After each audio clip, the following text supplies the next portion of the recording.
Hello tout le monde.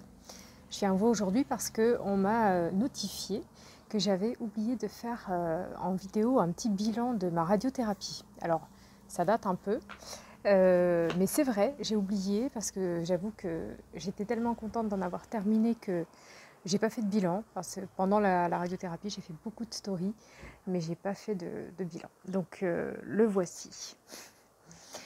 Alors la radiothérapie pour moi, c'est plutôt bien passé. Au départ, je devais avoir 25 séances de radiothérapie à raison de 5 séances par semaine, ce qui fait 5 semaines, de traitement puisqu'il y a 2 jours de week-end où on se repose et heureusement parce que, le plus fatigant, dans l'histoire de la radiothérapie, ce sont les trajets quotidiens à faire, au centre de radiothérapie, au centre de soins.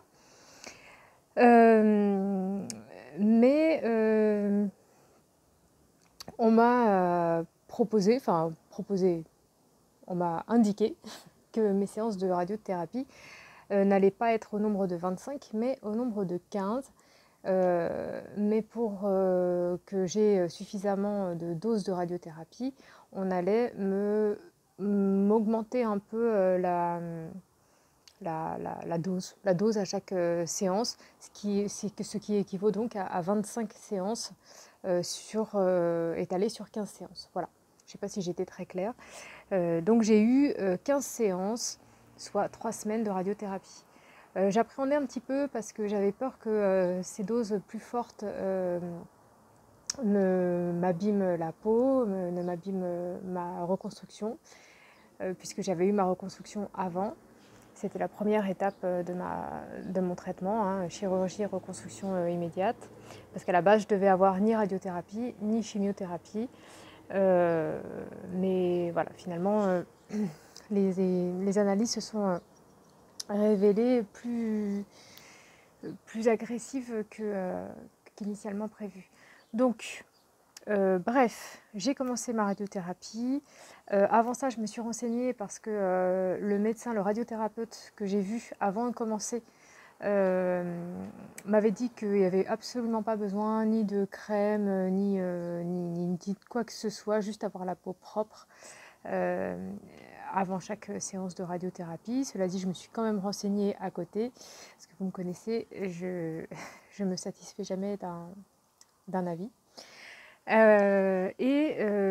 Nombre de cast-sisters avaient eu comme prescription de la crème Yalucette, comme ça, et de la Cicalfate ou Cicaplast, voilà, sur la peau. Je me suis renseignée davantage. Donc le radiothérapeute, la seule indication qu'il m'a donnée, c'était de ne pas me laver avec de l'huile de douche. Parce que l'huile de douche laisse un film qui peut du coup attirer davantage les rayons et donc augmenter le risque de brûlure. Donc se laver la peau avec du savon, du gel douche normal. Avant chaque séance, il faut avoir la peau propre et sèche. Pas mettre de crème du tout avant chaque séance. En revanche, après chaque séance, tout de suite après, avant de me rhabiller, j'appliquais d'abord de l'aloe, de pur aloe là. Après, il existe différentes marques, on s'en fiche, mais j'appliquais ça, suivi de la Yalucette. Voilà. Ensuite, je me rhabillais, je rentrais chez moi. Et le soir, après ma douche, j'appliquais la Cicalfate ou la Cicaplast. Cicalfate, c'est Aven, Cicaplast, c'est La Roche-Posay et c'est la même utilité. Un mois avant de commencer la radiothérapie, j'ai hydraté, mais même nourri ma peau abondamment. C'est-à-dire que tous les jours, 2 fois par jour, je mettais du baume Lipicard. Baume Lipicard AP plus M de La Roche-Posay. J'en mettais sur la zone qui allait être irradiée. Et je pense que ça m'a permis d'éviter les brûlures. Je n'ai eu aucune brûlure. alors j'aurais peut-être dû continuer un peu les soins après, parce que les complications sont arrivées après, mais longtemps après. C'est-à-dire au moins 2 mois après, j'ai eu la peau qui a foncé un petit peu, bruni un petit peu, mais pas brûlé, elle a juste foncé. Donc j'ai un carré en fait, un carré. Voilà, on voit où est-ce que j'ai été irradiée. Et puis, alors ça c'est complètement indépendant des soins que j'ai pu faire à ma peau. J'ai une coque qui s'est formée autour de ma prothèse.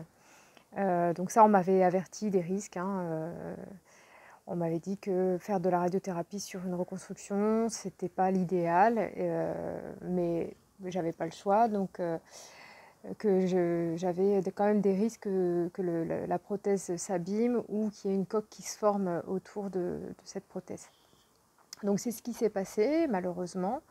Je n'ai pas eu la peau brûlée, mais j'ai une coque autour de la prothèse qui va nécessiter donc une reprise chirurgicale qui va consister à retirer cette prothèse, gratter la coque.